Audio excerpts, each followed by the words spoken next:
Whoreible, we are finally dropping merch. That's right. It was Black Friday, but it's Black Friday every day when you're buying into a Black business. You know what I mean? This business is not our pussies. Mandy, what is it? It's merch, y'all. That's so right. It took us 4 years to motherfucking get it, but we are dropping it this Friday. Well, it's technically Thursday. I hate the midnight drops, but it's Thursday at midnight, but Friday midnight. Does that make sense? No. Anyways, it's this week, Thanksgiving, after you done fucked your goddamn turkey calories off. Get on the computer, go to whoreible.com right. and get some motherfucking merch. A very simple website. You guys are going to love the merch. You're going to see the pics. Mandy and I put it on. My favorite is the sweatshirt because it's super cozy on the inside. The sweatshirt actually is really good quality and very cozy. My favorite. And this shirt. Are you recording, Vincent? Because I want people to know how cute this is. It's cute as fuck. So we also have a segments t-shirt that says Kink of the Week, Vanilla Shit, Hors d'oeuvre, Whoreible Decisions, and Home Mail. We have a Mondays are my favorite for you pussy assholes who still gotta go into work. We know. We didn't want to put whore on everything. And then we got this. We got in motherfucking mask. So So our mask says, I like my man 6 feet. Oh, wait. And then, of course, we got the boy shorts to put on your little booties. So go ahead and hats. We got dad hats. Damn, and the hats. A lot of stuff, y'all. Dripping. It looks like the banana's coming. It is. The banana is coming. So, guys, go to whoreible.com and get your merch now. Thank you guys for supporting. Now let's get on with the show. Guess what decision we're about to make? Whoreible Decision. Hey you, thanks for listening to Whoreible Decisions this week. Mandy and I just wanted to present a trigger warning.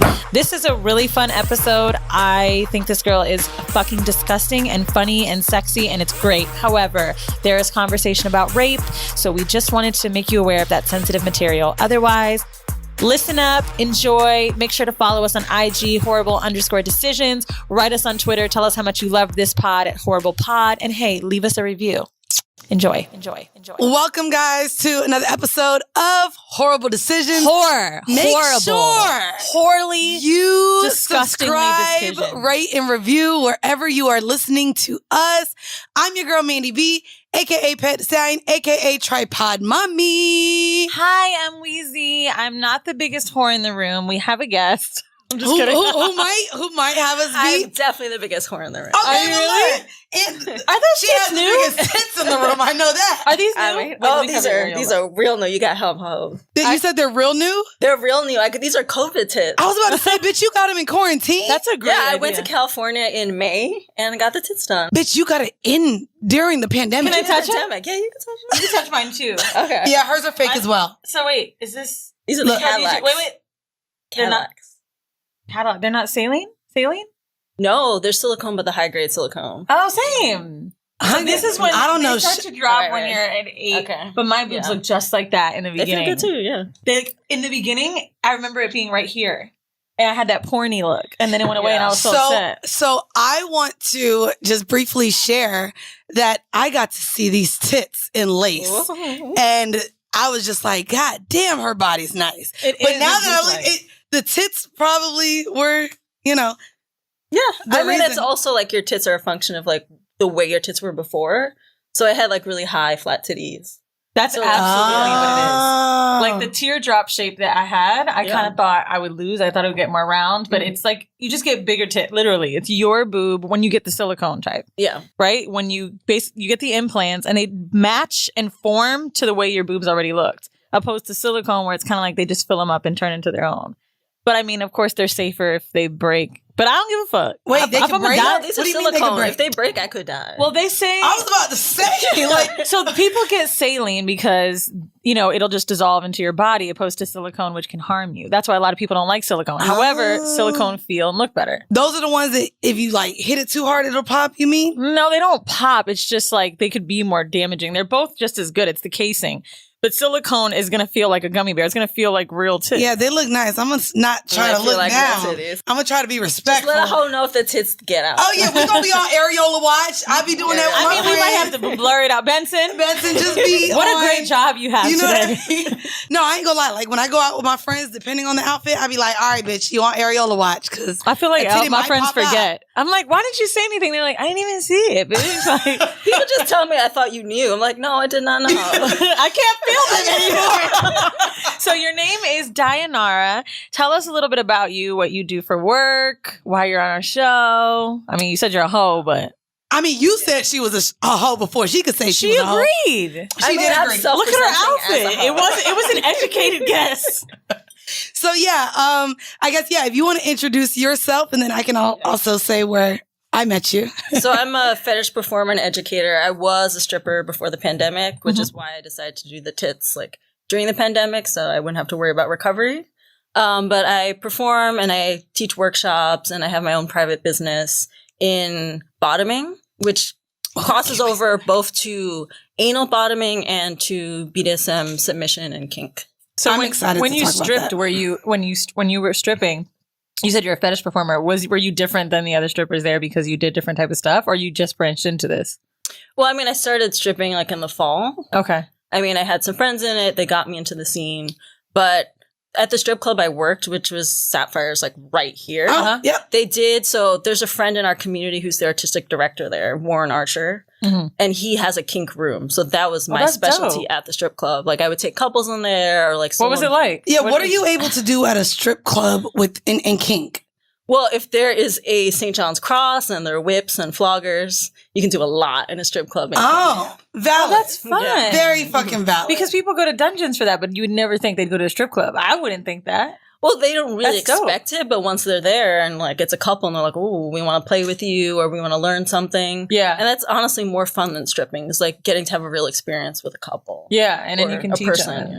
So when you're stripping, I'm curious to know, like, have you enjoyed yourself? We had a stripper come on, Giselle. She was very popular. She was involved with the stripper strike, but that was a while ago. Yeah. When you're stripping, do you get turned on by it? Do you feel like it's just work? Like, how does it feel for you? For me, it's my own fantasy. I get to embody a certain aspect of my personality, of my sexuality. So I identify as gender nonconforming, but when I'm a stripper, I'm totally female.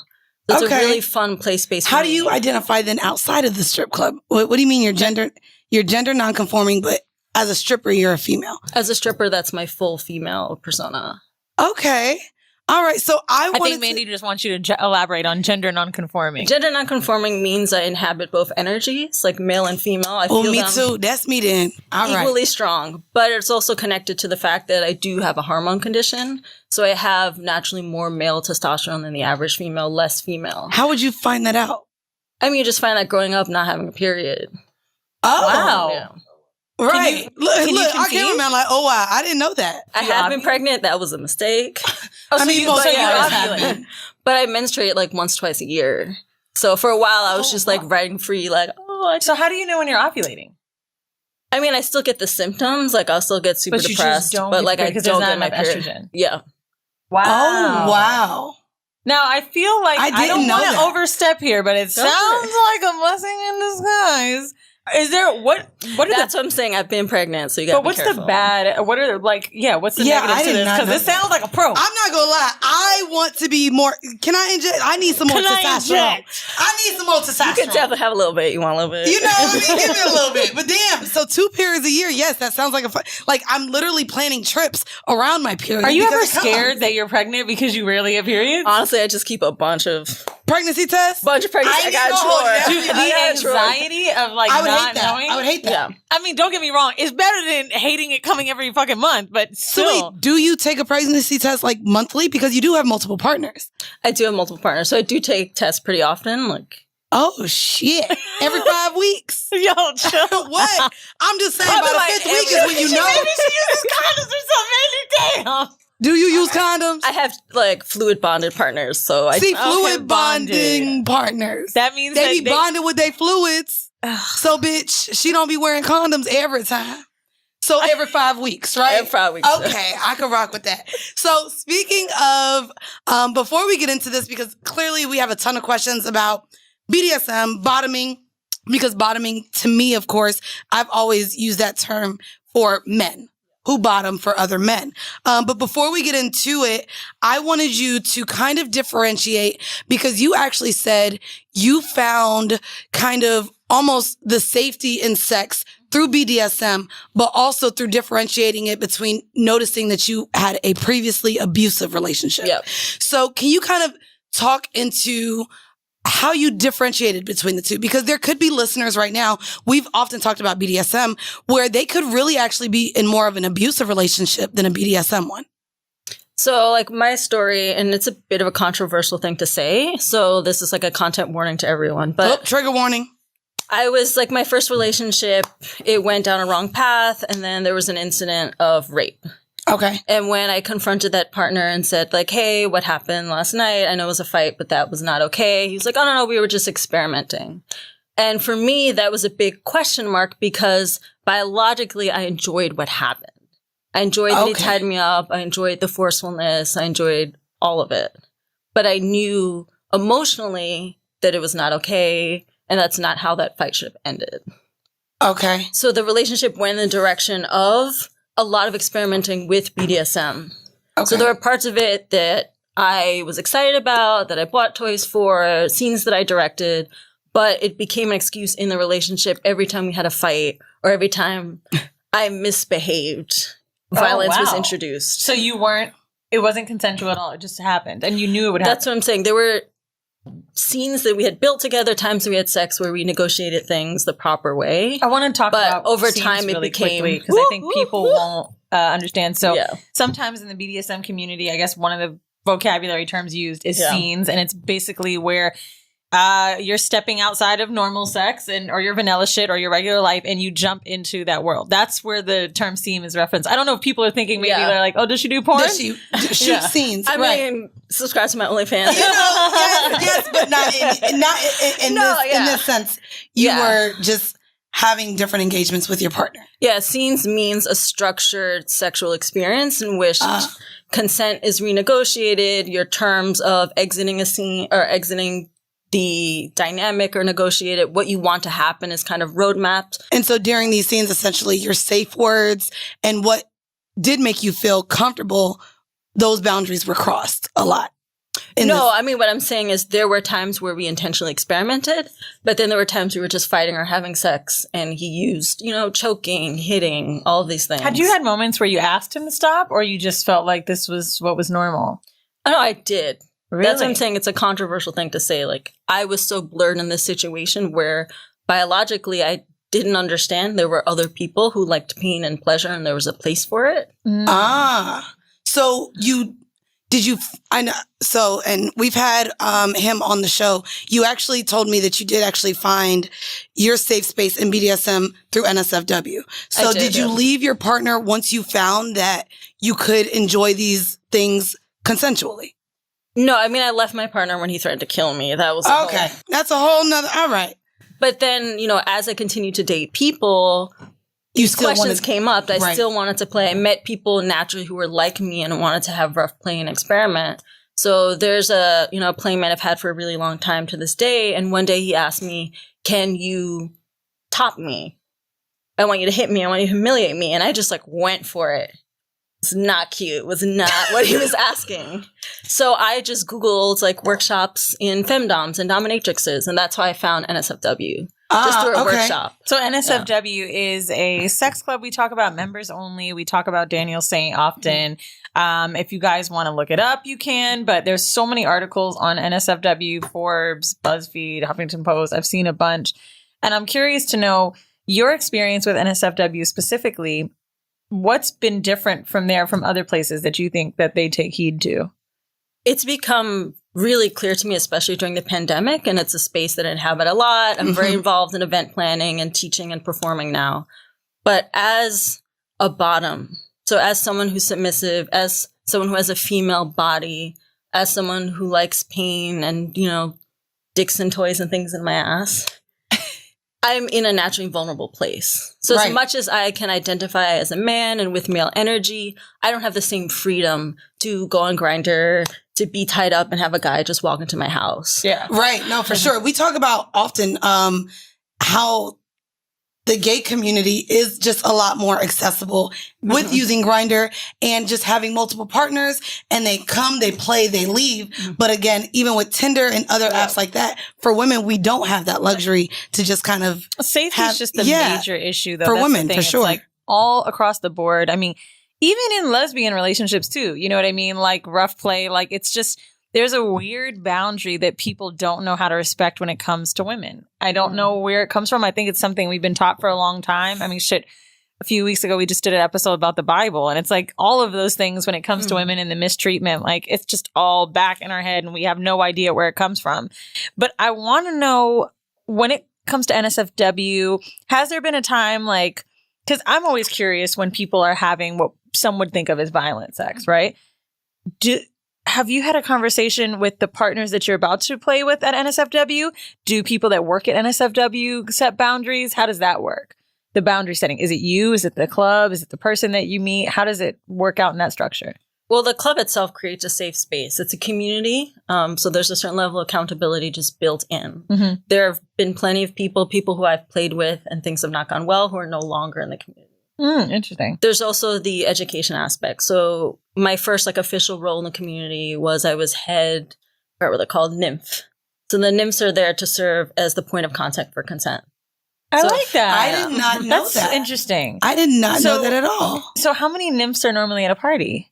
Depending on the size of the party, there should be 2. There should be one that's at the door who's giving a little intro, like stay hydrated, always ask for consent, don't be a creeper, no photos. I've had someone tell me that. Yeah, it was probably me. But there should be a circulating nymph that is the more close point of contact for whatever people need. Got it. Okay. The thing that I would differentiate between as well in that space, the first time that I went to NSFW during COVID, it wasn't the last time when I saw you, but the first time I brought my boyfriend, and to me, comparing it to other sex clubs, it is very kink focused to me in the realm where we first walked in, and it was pretty early. It was at 10 o'clock, maybe 10:30. So before everyone else started really piling in, and they were still doing their virtual show.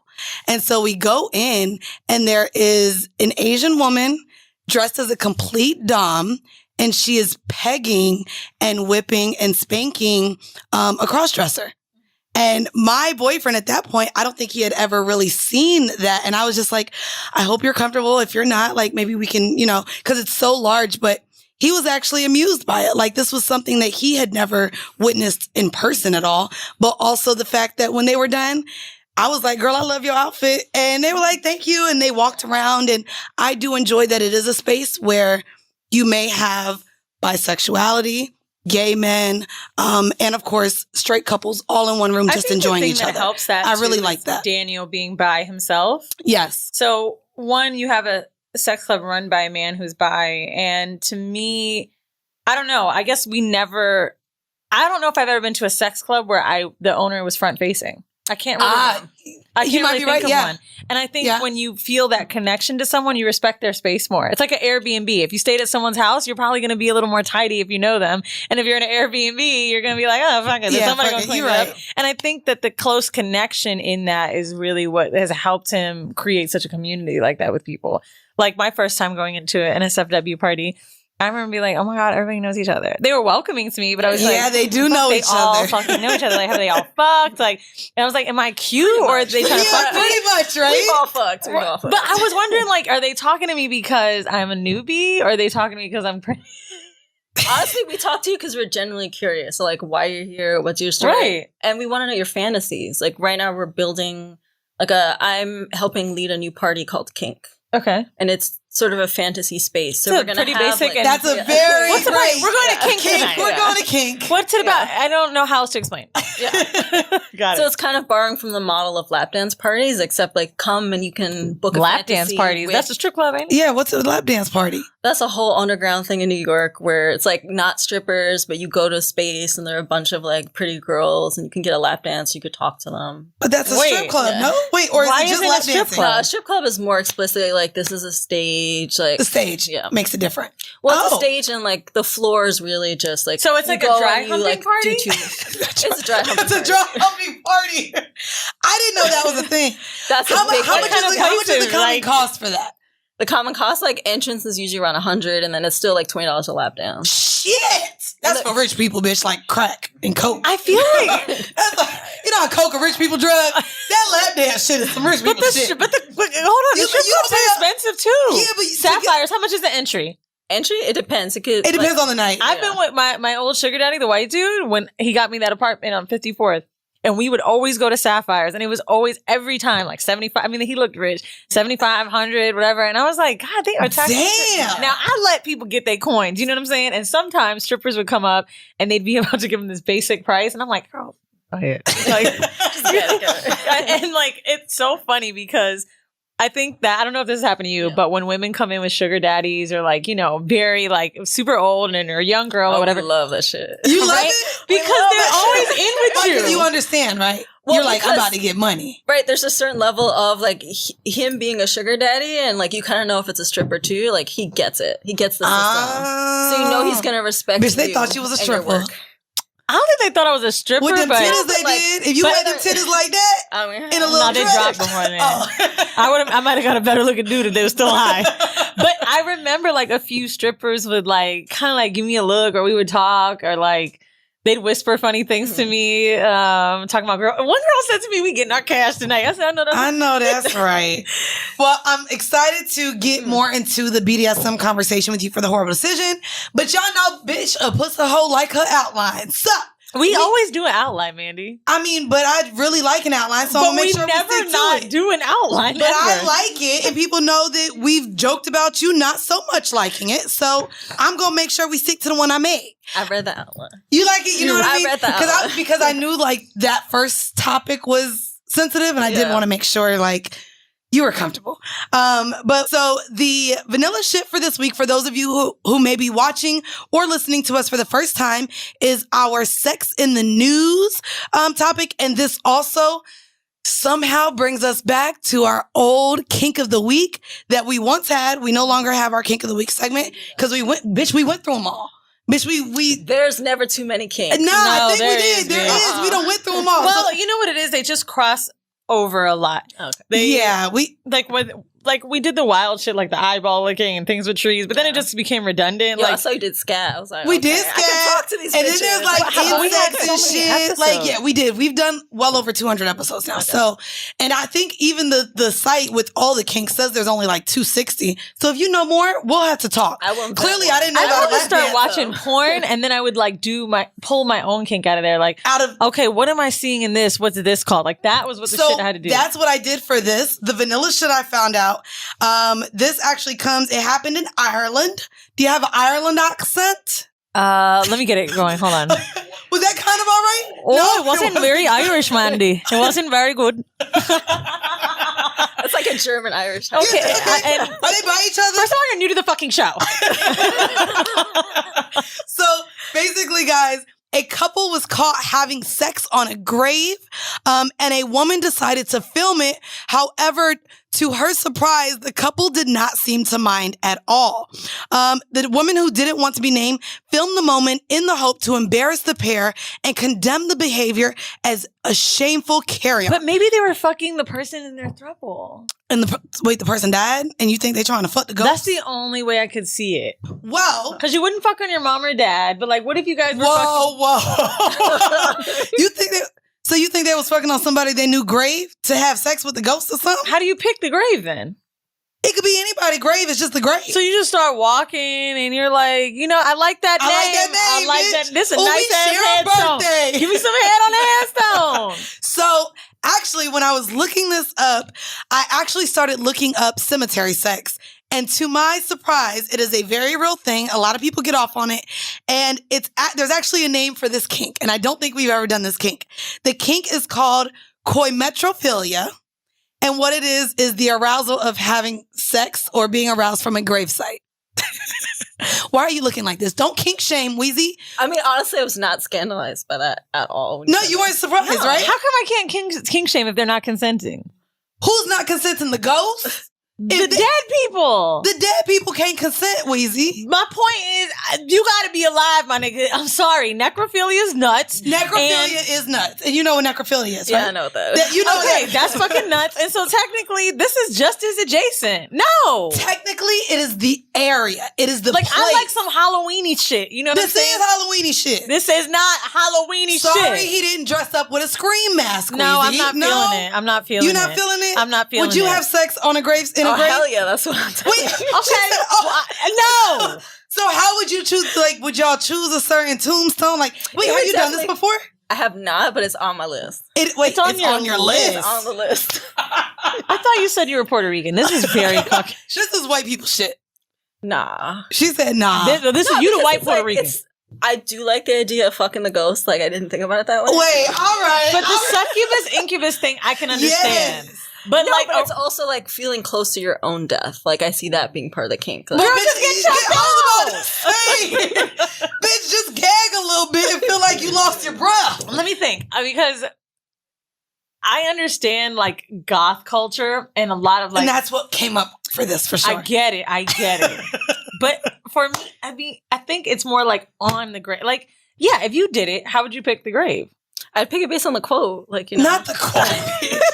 Wait, do you want Life is like a bird. I'm a bird ass bitch. Here we go. Wait, do you want him to whisper the quote in your ear or something? Like, do you both have to this is like a consent thing. So do you both So we got to vibe with the general Not sentiment. vibe with she said vibe with the tombstone, bitch. So like, are you gonna do it like a Ouija board type thing? Like that would make it hotter. You feel it? I'm not gonna lie. That would make it hotter, bitch. Bring the Ouija board to the cemetery to fuck. and let them pick it. Fuck that. I want to be like, does he love me? Why, bitch? Why? All right, I knew it, bitch. I knew you loved me. You know what? Ghost answer. You would probably want to pick a black tombstone. Be like, I Darius. sure We fucking with Darius. First off, It said he was born in Detroit. This the one.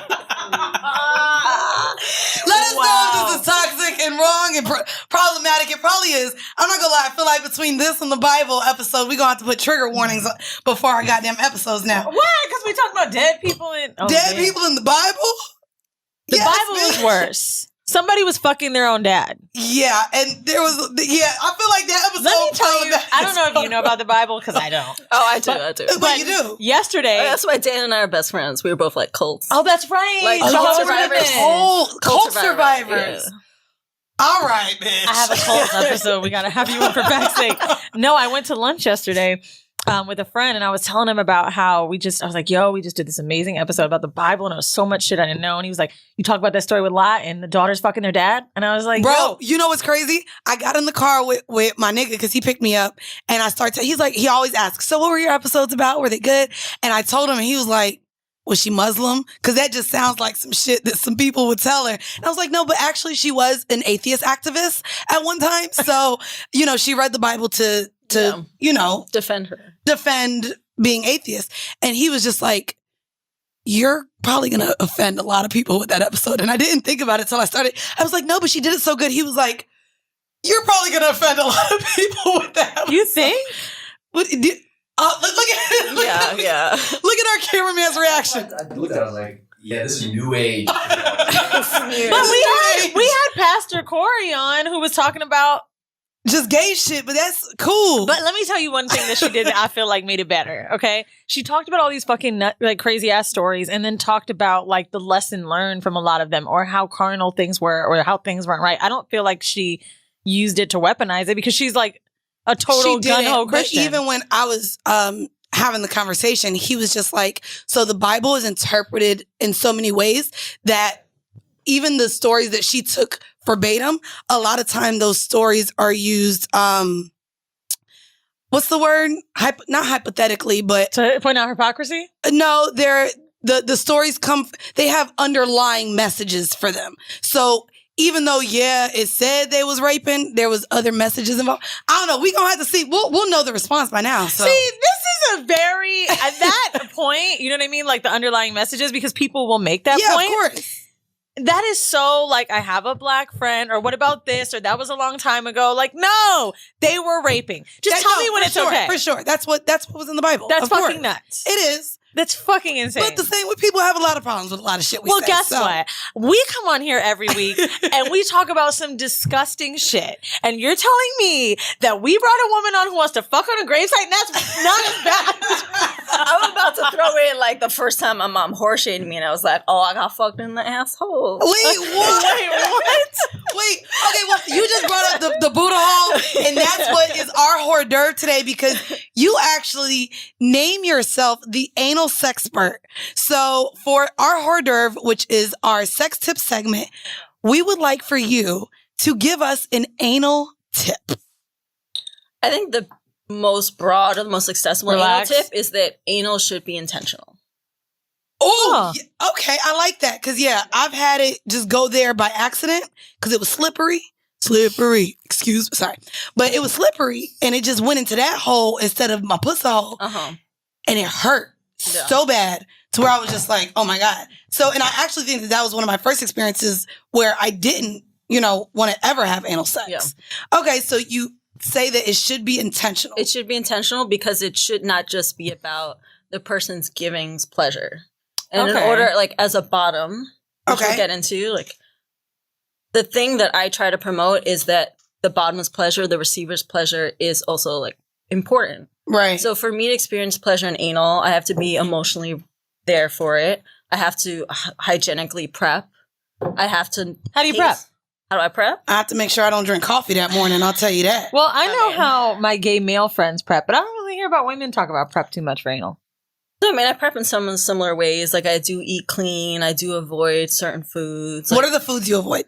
I avoid, like, meats. I avoid cheeses. I avoid sauces. Damn, all the shit I like. Yeah. And I do this a lot, so I live a very clean. Oh. That's why you're so fucking tiny. But there's I'm not that tiny.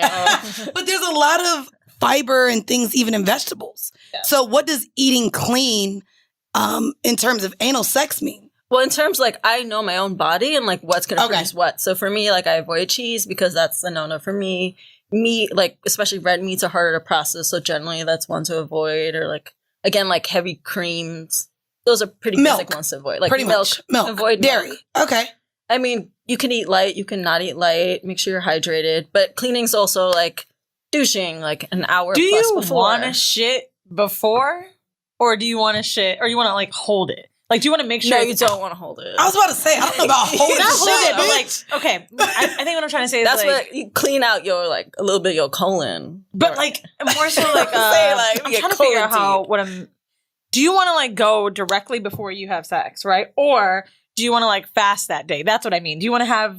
Well, look, I train, so like I'm also like kind of like a circus act. Like I do something called anal gaping. And I have to. Bitch, you an anal acrobat, huh? Yeah, you do the rose bunny? Oh my God. Wait, what is the biggest thing you fit in your Could this asshole? fit? I can do 2.5 inches right now. What is that? Let's see. What is that? The iPhone is about 3.5. So we're Wait, gonna it's go like right this. here. Wait, this is the width. Yeah, I can do like so like this is about 2.5. Sorry. Is that 2.5?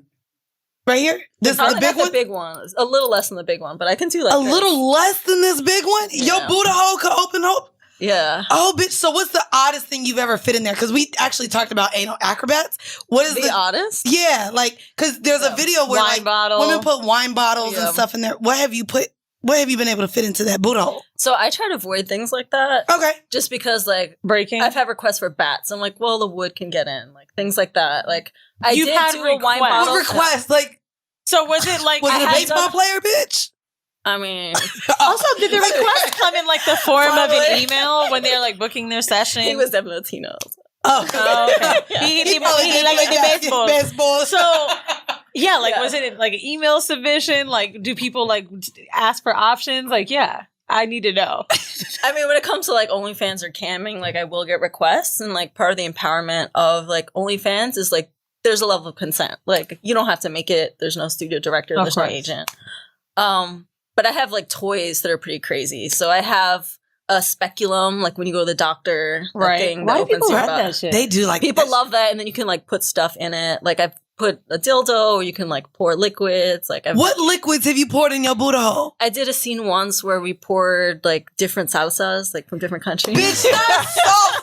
You did not put salsa in your ass. Did it burn? Oh, bird. This is not the Puerto Rican that I thought we were gonna Bitch, have she's on. a real Puerto Rican now. She's Bitch, like, she must- eat my ass, nigga, because guess what? It's jalapeno. Okay, wait. Holy shit. Okay, so I'm not gonna lie. Yeah. Bro, how have we not heard it all yet? I have Yeah. never heard of someone. When you fart, what's it feel like? Does it hurt? It burns little. I mean, I could tell stories about how like Tell the story. You drip. Okay, so one of my boos, one of my bi boos. I was at his house. And he came a lot in my asshole. And then the next morning, like, I was just happy to be in Brooklyn and be in a Latino neighborhood. So I was just, like, working in the park. But I lost internet on my phone. So I went outside of his house to, like, just grab Wi-Fi for a second. And, like, all the cum just came out. Out of your... Wait, where did it go? Down your leg I'm or on the squatting outside of his house just trying to send an email. And I was going to go home. Yeah, I'm squatting. It just came out. Were you wearing a skirt? It was just... Yeah. I was wearing a dress. It was What bad. color did it come out? What color?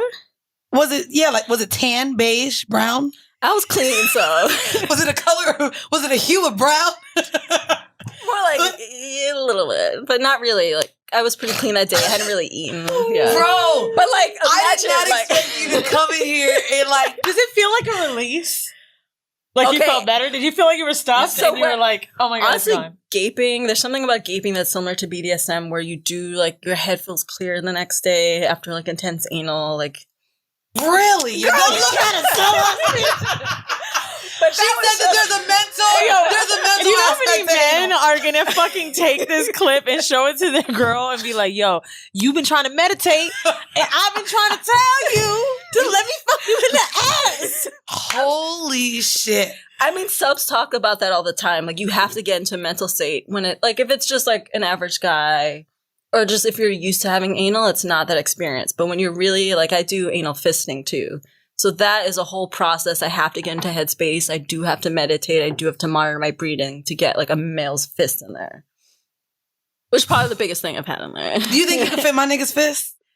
I mean, how big is it? 2.5? Nah. His fist is big as fuck. I gotta work up to that. Okay, So you gotta how do work you train your butt? Like, do you use dilators or are you past that point? Because I feel like we talk about... Yeah, I mean... butt plugs and stuff. Oh, like, I'm past butt plugs. Honestly, if I wear a butt plug, I just use it, like, because to turn someone on, like, they cute. like seeing it in there. Okay. The way I prep for anything, you know, like, if I'm doing my own training session or...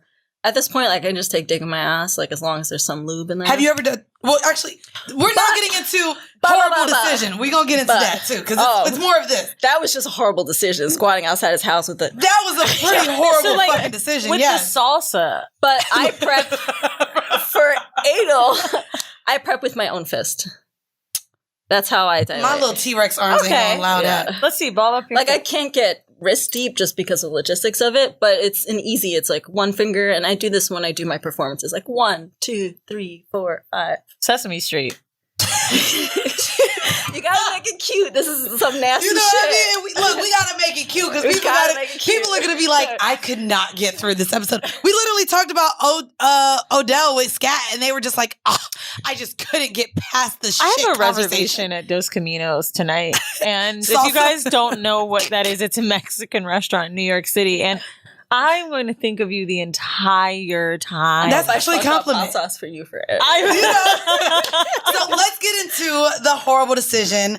The horrible decision is a BDSM Bottom Betch. Yes. Yes. So you have coined the Bottom Betch phrase. Why do you keep saying it like that? Because it's spelled with... Because with an E. It's spelled with an E. Bottom Betch. It's Bottom Betch. Like this is a Mean Girls episode. Bottom Betch, you know what I mean? All right. I mean, I'm not trying to make fetch cool, but we're going to make betch cool.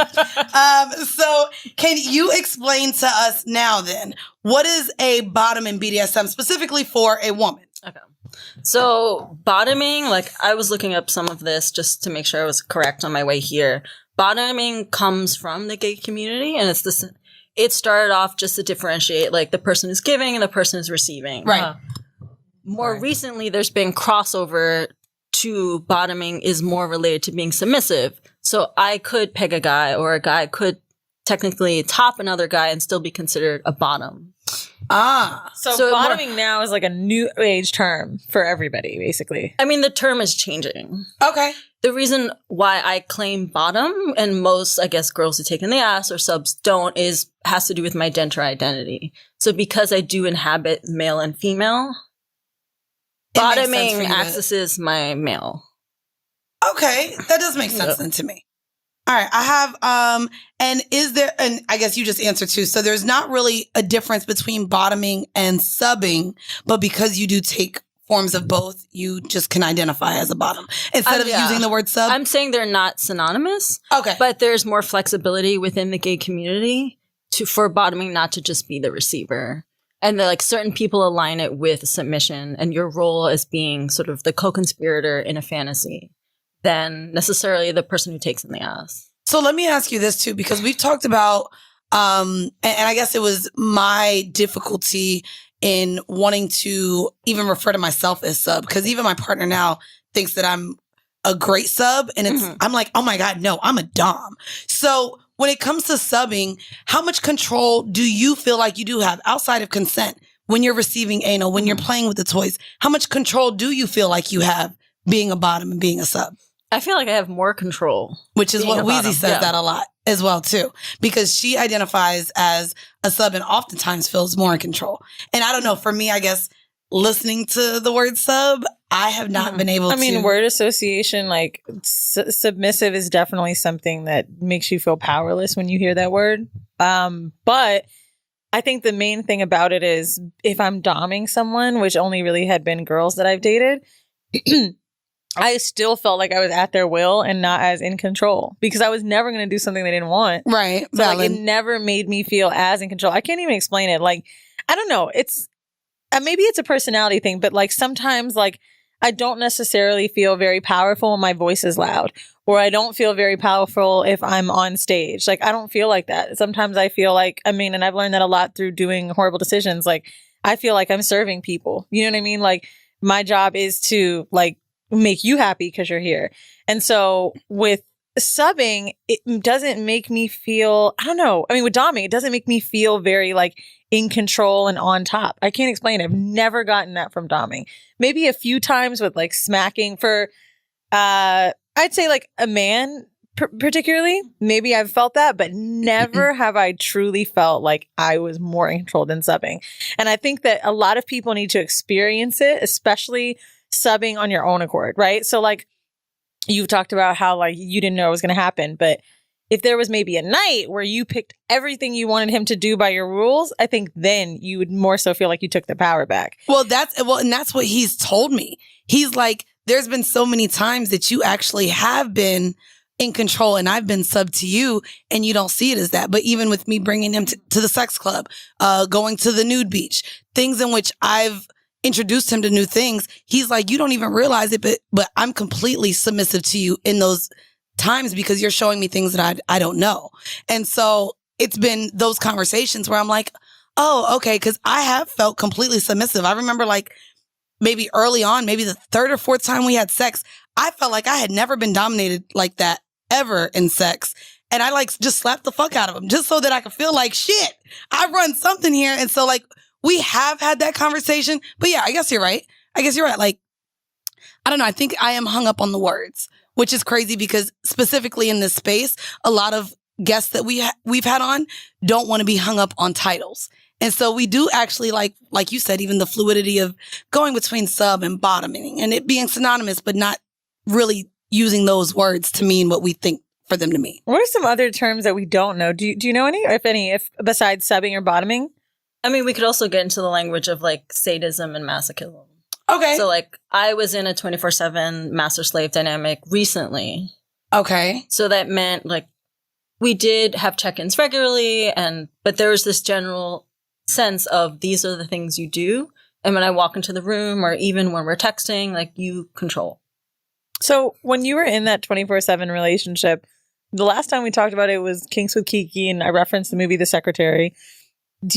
Were you living together? What was your dynamic like? How long did you see or how often did you see each other? So it was poly. We weren't living together. I saw him once a week and that would be like our date night, but also our like punishment night. Got it. And it took different forms depending on like what was happening in the world. So like while I was stripping, it was based on my like outcome stripping and generally how I respected him as a top or as elaborate. What do you mean? What is that? Yeah, right. I don't know. You're using words. What is outcome? You stripping? using words. I mean, she's using words, and I'm just like, wait. What? The outcome of your stripping. I mean, like, how productive was I that week? With money? Oh, okay. Yeah. Oh, got you. And he would punish you if you ain't make enough? Yeah, I mean, he'll punish me if he felt like it. Like, that was built into it. But there's this sense of, like, the whole point of the dynamic was to improve me as a person. So anything that was tied to punishment. Oh, I love that. Was tied to self-improvement. Okay, yeah. Bitch, you better suck them dicks tonight. I And mean, that's right. That's what I'm like, yeah. It's crazy because I'm like having that conversation, like, going to Mexico. We would have already have been to Mexico, but the idea of me, if I do decide to do something, making sure I FaceTime him to watch or ask him first. Like, he's like, I know you gonna misbehave in Mexico, and I'm like, no, but I want your dick. You want to do the FaceTime to watch? Yeah, I've actually shared that with him. I said, listen, if I do anything or I think I'm gonna do anything, I'll be sure to FaceTime you and ask if I can do it first. This is what we decided. FaceTime during her. I kind of want to. I'll let him know, but then he has to watch. Like, that's been the thing. If I do something, you have to watch. Wait, you want that? Yes, I told him. Does he want to watch? He ain't got a choice. It's what I said we gonna do. Like, no, he does have a choice. He does have a choice, but not really. Like, this is because. But I'm only saying that because the watching, I think it's a lot deeper than you think. Like, it took me a long time to get to watching. This is the conversation we've been having because even in at the sex club, the first time we went, he played with 2 other women, and the last time we went, it was just me and him. We were playing with each other. Though. We talked to other people. Yeah, but he's been like, so you don't want to, like, he tried to get me to play with you. And right, but just hear me. Like, you should I know. So when you're in Mexico and you're away and someone knows that someone else is there. I probably had multiple dicks in me at that time. Both boos were there. Both of them were there. Yeah, so. And now that I remember that night, you were definitely getting it in on the other side of the room. Yeah. But he's been just be careful vacation territory. I know. I'm really like with watching. I mean, well, I'm also just because he feels like I'm just so open. Like, we've talked about threesomes, but I do feel like he feels like my guard is up with him because, of course, when we first met, I went on some, just so you know, I ain't cutting off on my hoes, but I'm just looking for somebody I was looking for a 24/7 replacement when we met, and he has become way more than that. And so the things that I said early on ain't applying right now because I don't want no other dicks, but he wants me to get other dicks too. This is just like only me speaking from experience with watching, and I can tell you how it went. Like, now it's a little different, right? So the beginning, watching was the first thing we did, like a FaceTime thing, right? And I remember the immediate feeling I had, which was like when it was over, I'm like, well, now what? Like, I'm going to bed and they're chilling, or like that person didn't also then I started thinking more like, okay, well, like maybe they just wanted to get over that because it's awkward for a little bit. Like, do I sit there the whole time? Like, what's happening?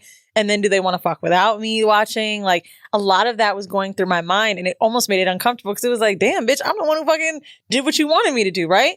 So now it's a way better dynamic. It's like consent before it happens. Okay. And kind of like the after call, which I love doing. I've done it and he's done it. And like, I've been in the bed and he's like, I know you was a little hoe, bitch. And I was like, I won. And we'll talk about it and it's fun. And like, or the next day we'll even do it. Maybe if it's like super late at night. But the watching is different. It's way more different than you think. Well, and you have multiple when it comes to FaceTime, I mean.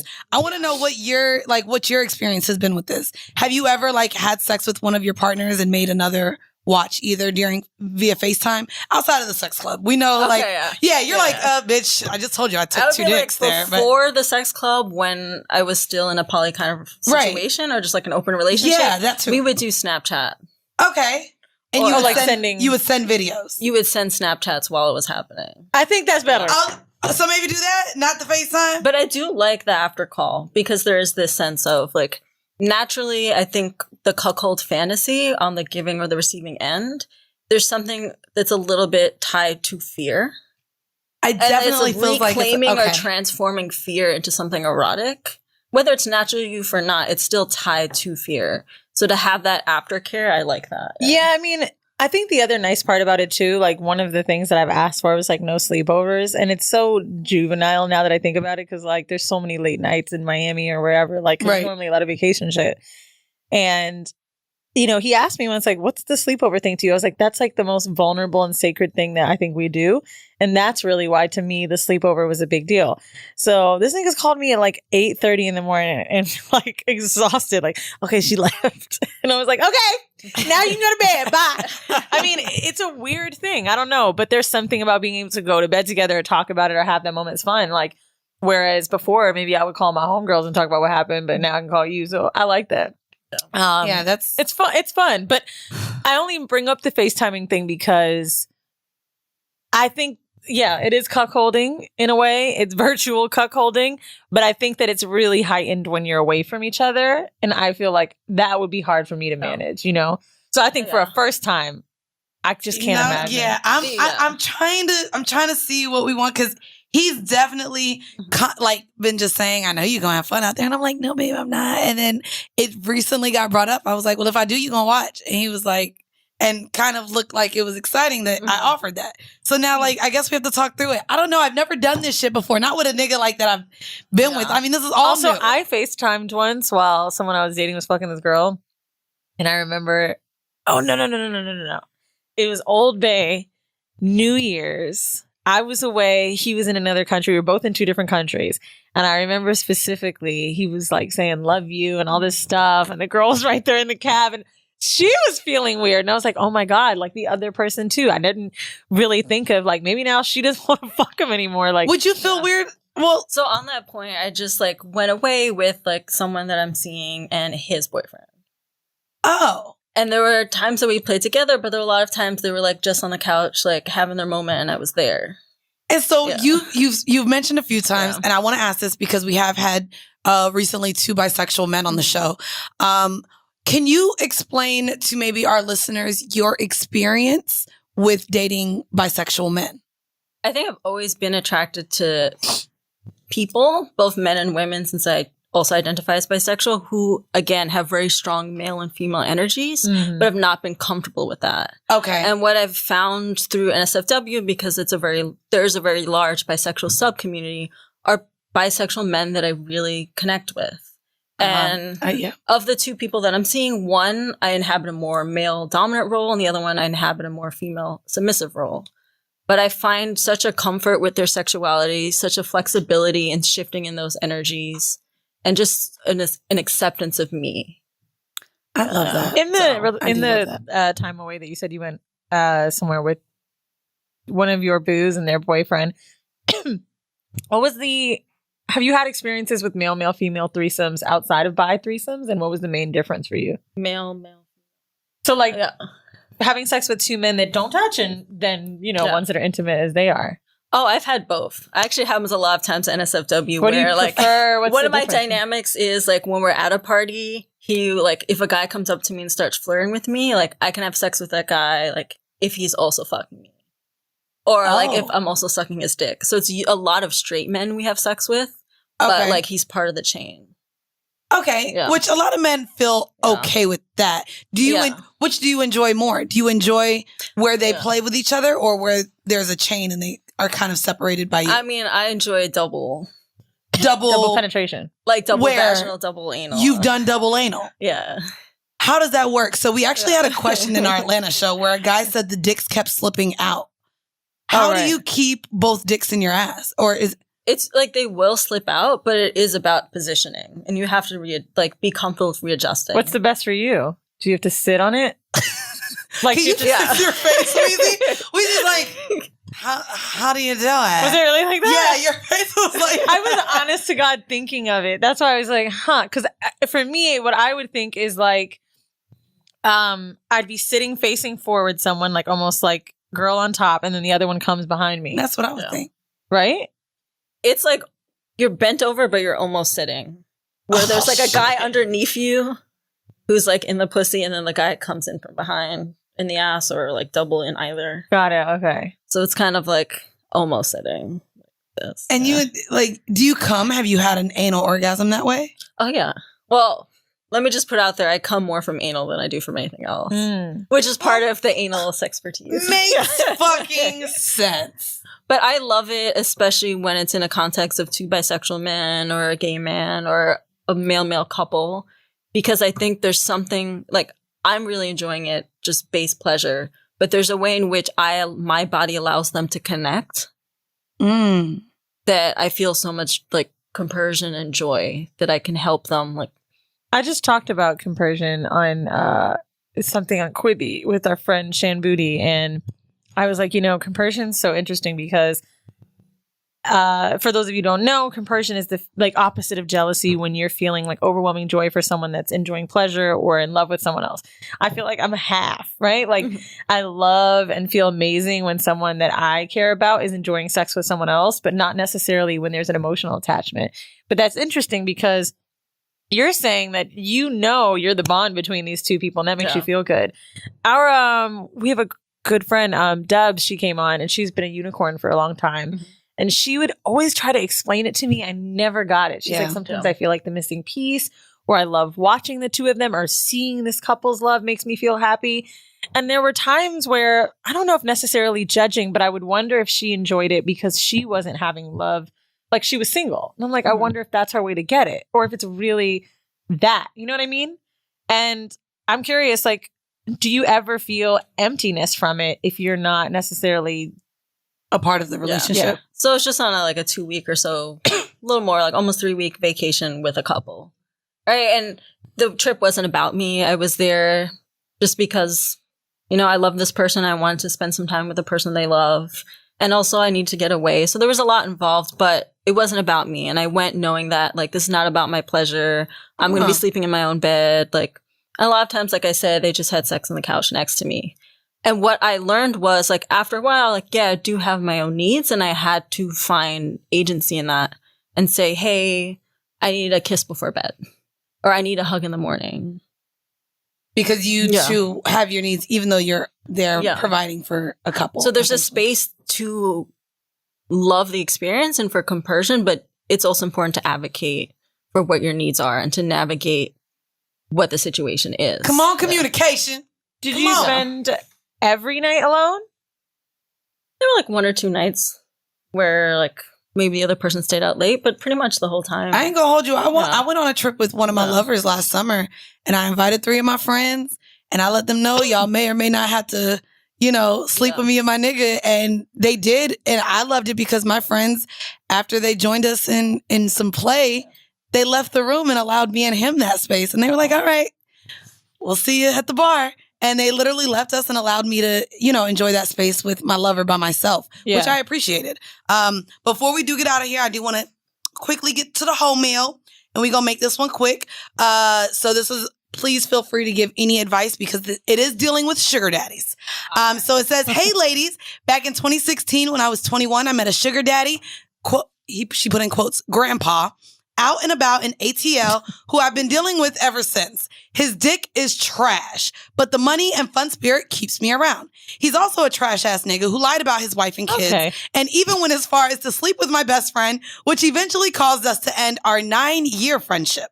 I'm a vengeful person. Sorry, not sorry. I'm a Leo. So I always had it in my mind that I would get him back. In May 2019, he planned to take me out to celebrate my graduation, but his business meeting ran over a bit. So instead, met him at the Four Seasons where he was having his meeting. Oh boy. Needless to say, I met some of his colleagues and decided that I would fuck one. Big Dick Willie, BDW is what we'll call him. We exchanged numbers and hit it off almost immediately. Initially, I thought I would handle him like grandpa, hanging around just for money and a good time, until he hit me with that dick. Girl, this man fucked me like no other. This man has double dick and he's super open, freaky, and his stamina is unmatched. We even got tickets to the ATL show, but it was canceled. I know, bitch. I would have loved to meet you now. Fast forwarding I wanted to do it. Bitch, I did not believe it was going to happen, bitch. Weezy was really like, they'll put masks on. Bitch, she was really like, but look at it later. We don't know if they got coronavirus from us. Fast forwarding to now, in May 2020, BDW told me that he had met someone who he was interested in dating. So we decided to stop fucking. I am super chill, so I had stepped back and stopped hitting him up out of respect for his relationship. He, on the other hand, continued to hit me up here and there through IG in a friendly manner. It started to be flirty back in August, and I kind of played into it, but not too much. Now he is full on trying to fuck, and I am truly confused on what to do. I haven't had sex since him and have no desire to fuck with anyone else. I'm too scared to get some weak ass dick from somewhere else and be disappointed.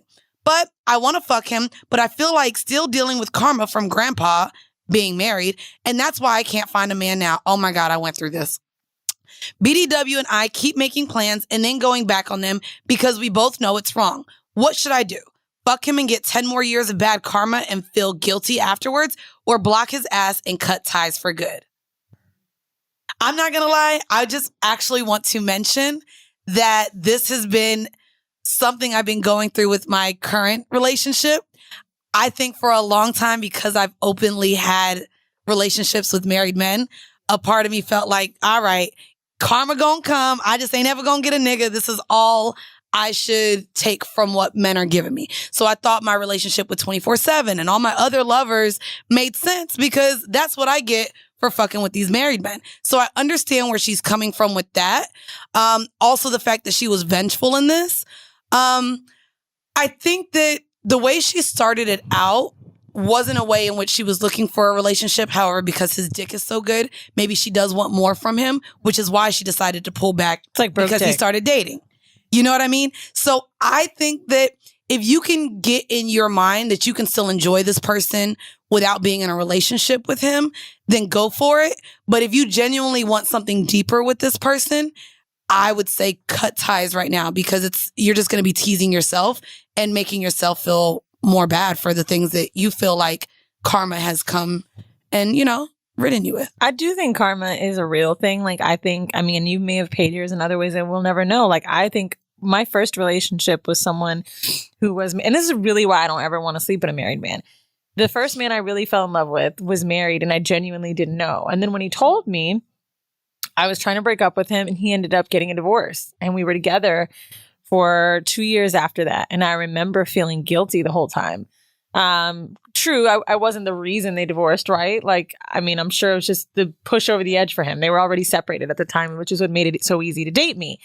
But I think back to it all the time and I'm like, I was young, but also I keep letting it happen. Like I could have taken myself out of the equation, but I stayed, right? And to me, that selfishness is what really made a lot of the relationships difficult for me that I had, or made love troubling to find and different shit. Like I just had a lot of issues with relationships and I always believed it was the karma.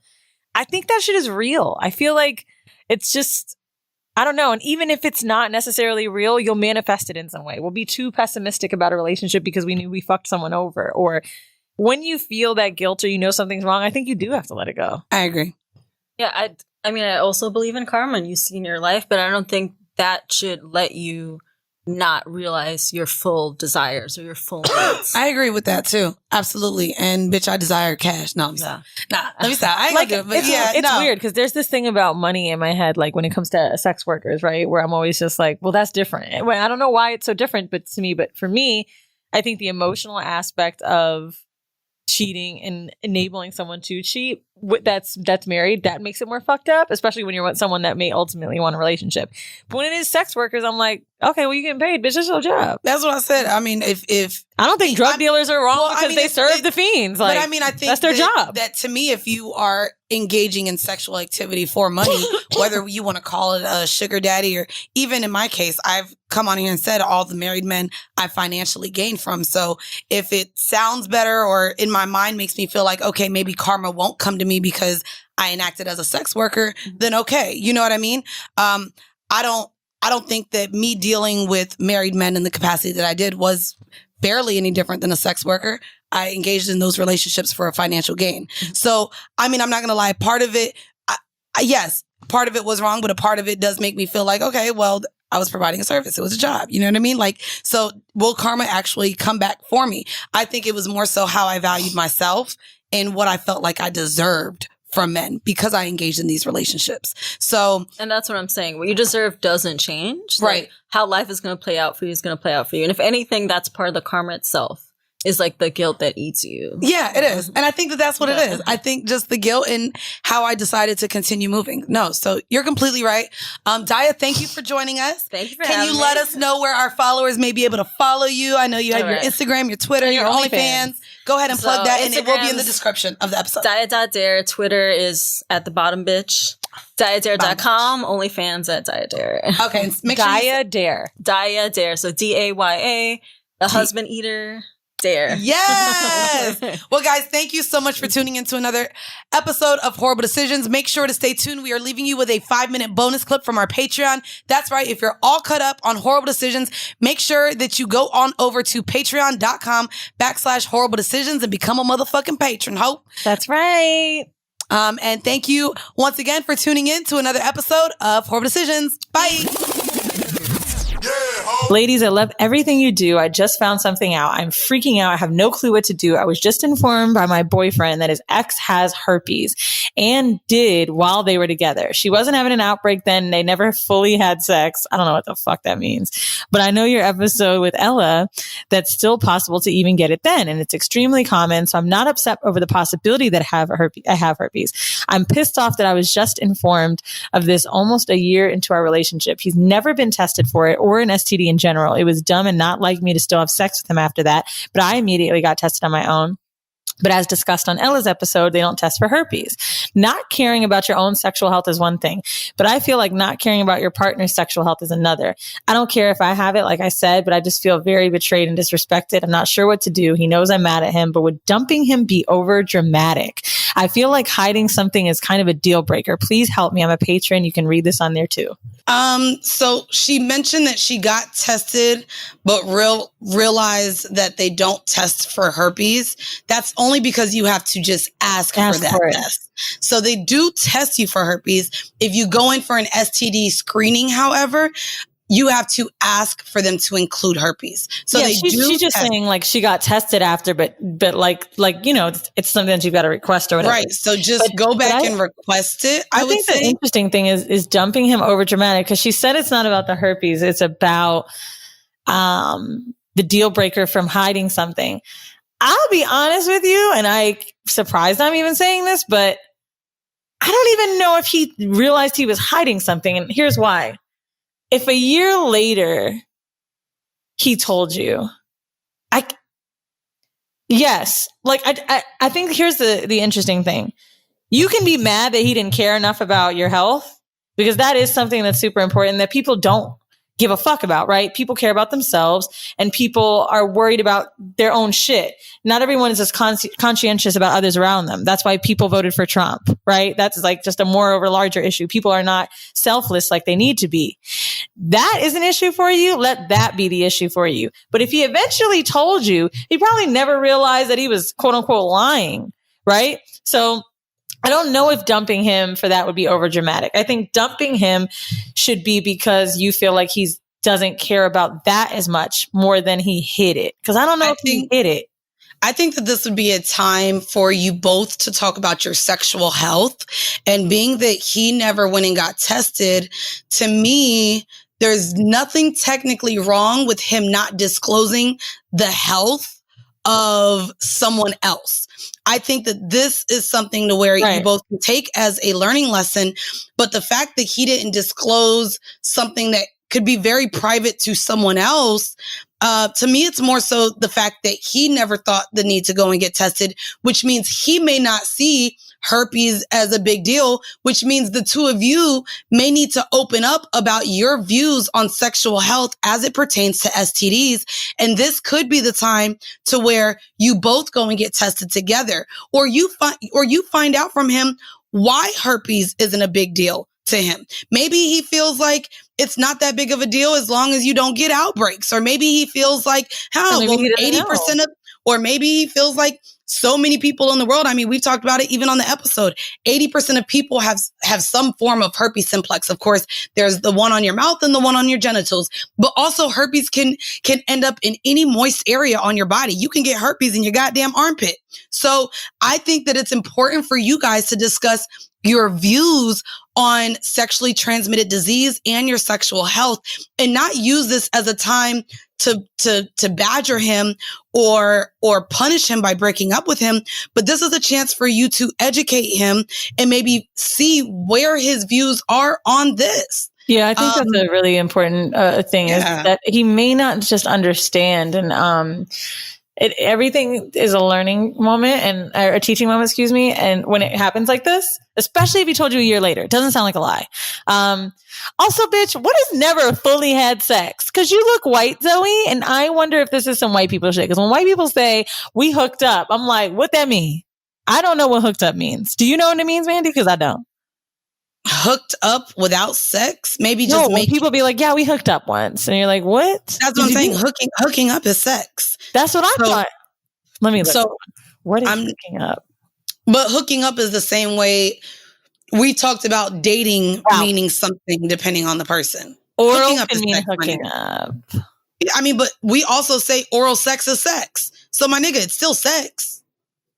Okay, well, maybe that's what she means. They never fully had sex. When she said they never fully had sex, that made me think to myself, So maybe they dry humped or played and oral. Right.